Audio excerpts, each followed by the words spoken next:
I was strolling on the moon one day in the merry, merry month of December. No, May's the month. May, that's right. May is the year of the month. When, much to my surprise, a pair of bunny eyes. That's the truth.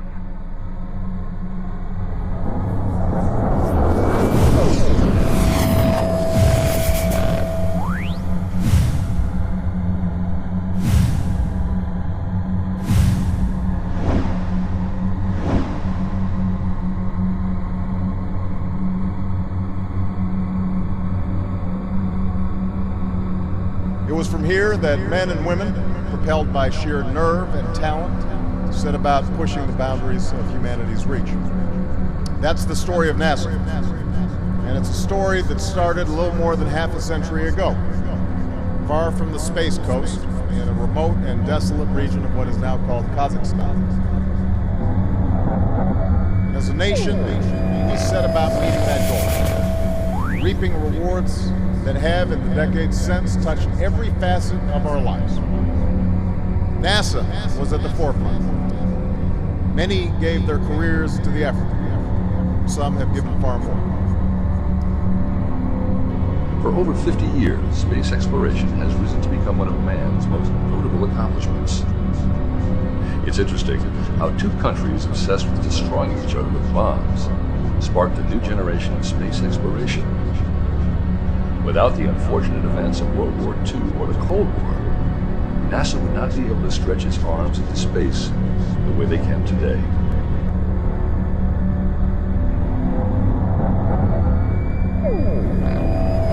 Seconds and counting. T-minus 15 seconds. Guidance is internal. 12, 11, 10, 9. Ignition sequence starts. 6, 5, 4, 3, 2, 1, 0. All engine running. Liftoff. We have a liftoff. 32 minutes past the hour. Liftoff on Apollo 11. Tower cleared.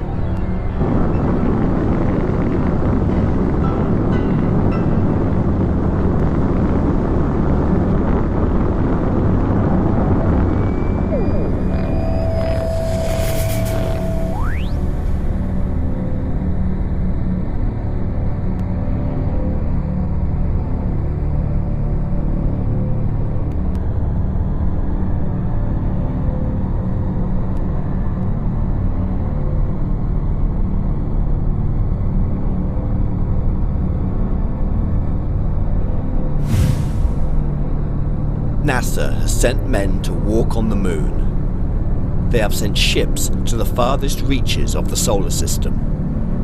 They have invented hundreds of innovative devices we all use. They are loved and respected the world over. They were formed after the Second World War, in an age of rapid human technological advancement. For thousands of years, mankind had remained in pretty much the same state, until the 20th century. Then, suddenly, we took to the skies. We created machines to think for us. We devised weapons of mass destruction, and we made plastic.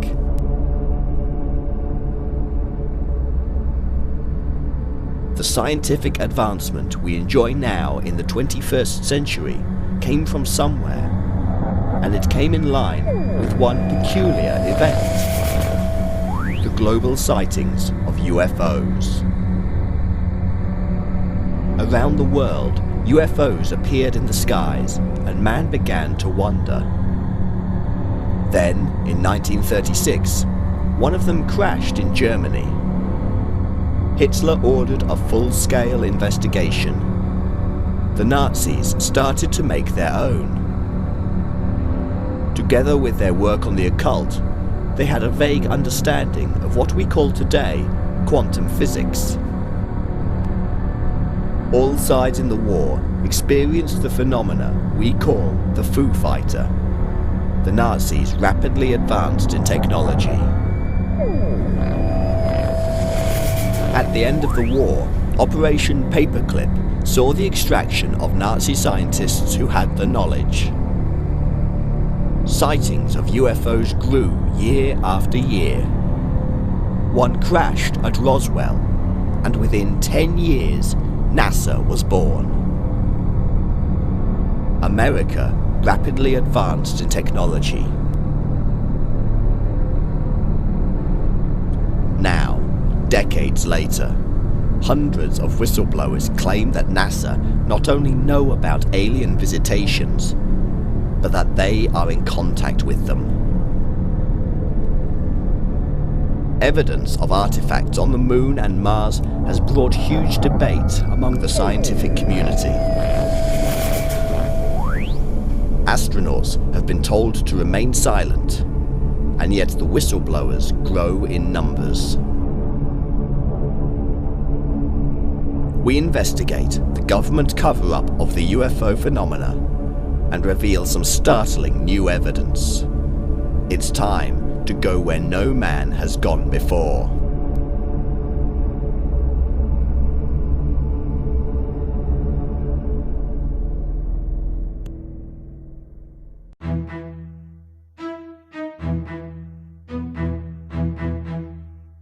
NASA is one of the most highly respected and loved institutions on the planet. Full to the brim of heroes, behind the scenes and in the public eye. They have walked on the Moon, placed incredible satellites in orbit, sent spaceships to the edges of the solar system, and invented hundreds of highly advanced items we now use every day in our homes. They have taken us to places no man has gone before and shown us the wonder of the universe. And yet, only 60 years before they even existed, Victoria was on the throne of the British Empire. The Boer War was going strong, and nobody had even taken off the ground in a powered aeroplane. How did mankind, in such a short space of time, manage to put a man on the Moon? For thousands and thousands of years, man lived a life that was the same. A man living in 1000 AD lived pretty much the same life to that of a man living in 4000 BC. But then man entered the 20th century and it all changed. Why? We can only answer this by travelling back in time to the Second World War and the origins of NASA.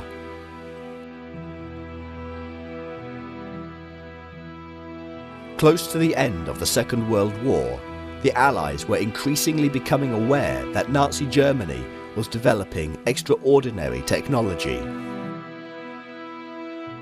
The days of propeller-driven fighter planes were rapidly becoming a thing of the past. Now, new rocket technology was merging with sophisticated guidance systems.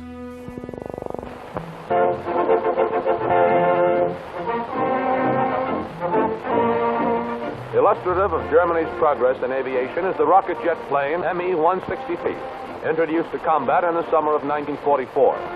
These captured German films present an interesting study of the plane.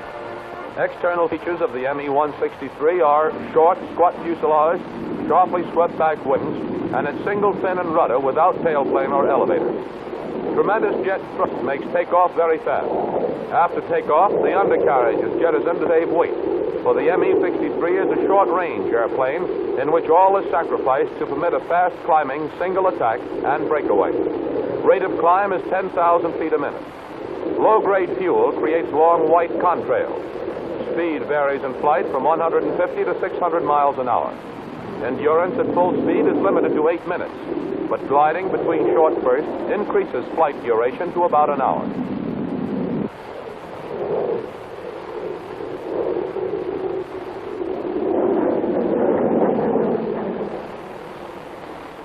Retractable skid is used for landing. The skid provides a method of braking, and landing can be made even on an unprepared field. Since the Germans probably passed on their plans for jet propulsion to Japan, It's possible that similar planes will appear in the Pacific.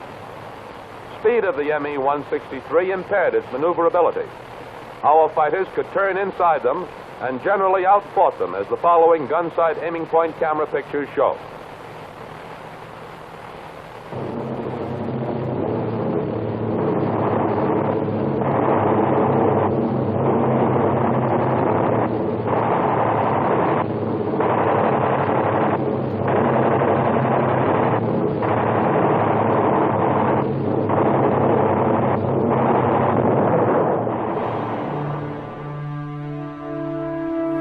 Even during the war, hundreds of tales of the infamous Foo Fighters emerged. These were strange lights seen to dance almost intelligently around planes on all sides of the conflict. Many were dismissed, but many more were in fact being taken seriously by scientists. At the very top level, Allied intelligence suspected these were in fact the advanced technology possessed by the Germans.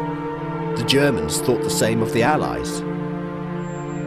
In some cases, Foo Fighters even caused physical damage to Allied planes. There were in fact a great many sightings of UFOs during the war.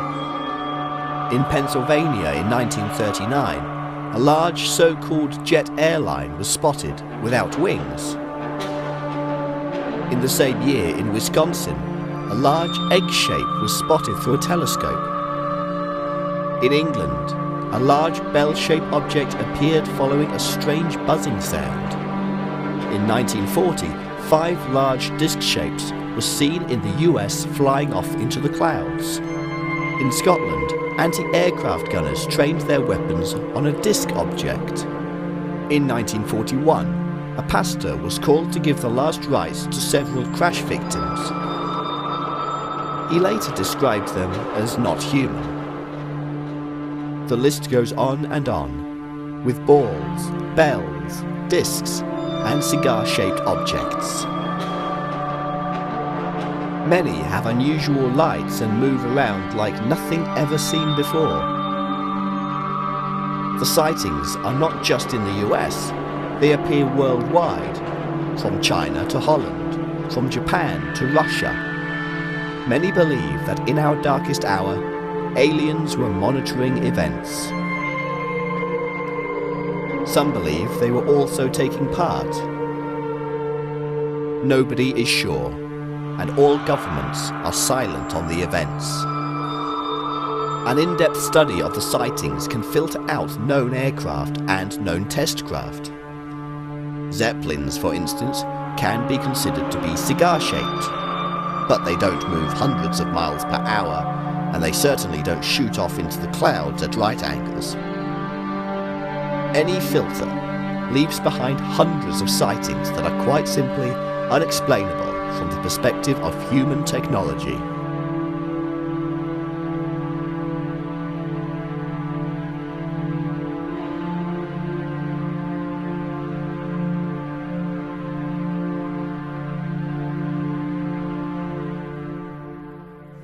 At the end of the war, the Allies introduced Operation Paperclip.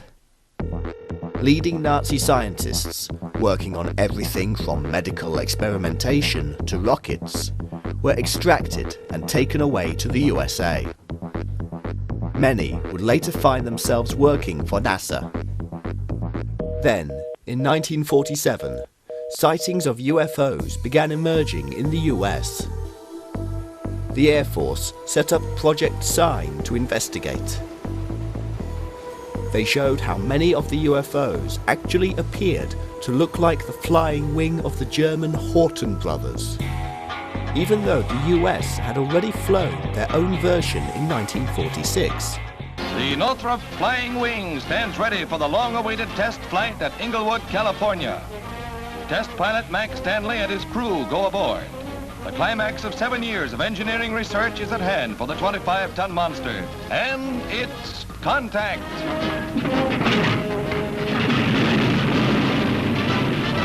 The 4 3,000 horsepower motors turn the coaxial propellers on the 25-ton giant. Pilots have expressed amazement that the tailless craft has precisely the same flight characteristics as conventional models. With slow, almost lazy grace, the 172 feet of wing is airborne. 15 sister ships are under construction for the Army, which will use them as bombers. Fully loaded, they will weigh 50 tons. The flight engineer is a busy man during the test flight. A radical change in design and a new chapter in the steady march of aviation comes forward to challenge the imagination.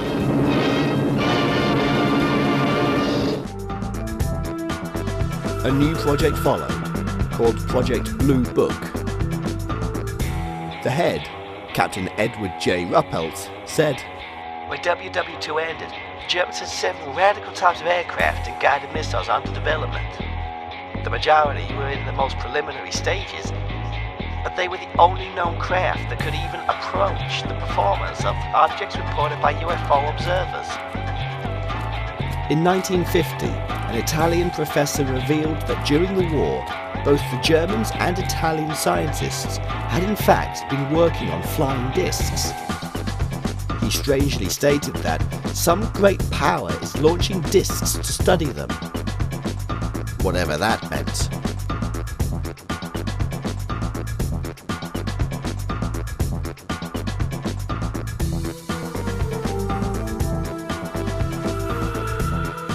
In 1953, Avro Canada began developing a disc-shaped aircraft that could reach speeds of 1,500 miles per hour. They called it the Avro car. German engineers claimed that they had already done so, and that Avro had simply stolen the idea. In 1965, a bell-shaped craft crashed in Pennsylvania. Many related this to the German bell craft of the war that was supposedly developed. Little real evidence exists, but it is stated that the energy system was some form of occult anti-gravity system. In the same month as the crash, German scientist Rudolf Schriever claimed that he had designed a 15-meter diameter disc-shaped craft at the BMW Prague Works in 1945. He was convinced that the blueprints had been stolen by Czechs and built the craft for, as he said, a foreign power. Aeronautical engineer Roy Fedden remarked, "I've seen enough of their designs and production plans to realise that if they, the Germans, had managed to prolong the war some months longer, we would have been confronted with a set of entirely new and deadly developments in air warfare." Any historian of the Second World War will tell you that the Germans were amazing engineers. They developed a machine or device for almost everything. When retreating from Russia, they even made a machine to rip up the rail tracks as the trains sped along.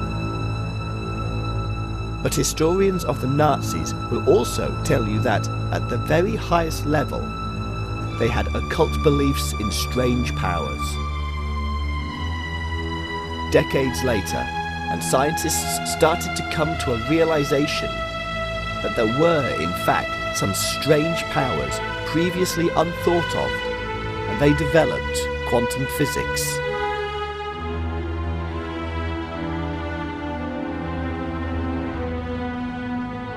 The concepts of quantum physics can seem quite bizarre. It reveals how particles can be in more places than one at any given time, and that this can be affected by simply observing. A particle may at any given time appear to be a particle or a wave. Particles seem to travel instantly over any distance, evading Einstein's claim that nothing can travel faster than the speed of light. There are no certainties on how a particle will react. They call this the uncertainty principle. It states that when observing a particle, the observer brings a probability wave or state of mind to the observation and affects the particle. By simply measuring, we are giving the measurement. Because of all these bizarre concepts, theorists have gone crazy with all manner of ideas about multiple universes and such. It begins to merge with the world of the occult. The ability to stop observing existence from a human perspective and to go free with the mind may in fact open a quantum realm to consciousness. It has been something that man has known about for millennia. He just didn't have the modern scientific terminology for it. The world of the occult, quantum physics, and the conscious mind of man merge in many ways. Particles are affected not just by observing them, but by thinking about observing them. The Nazis were convinced that mankind's ancestors had worked out ways of tapping into this universal power, and they hunted it out for use as a weapon of world domination.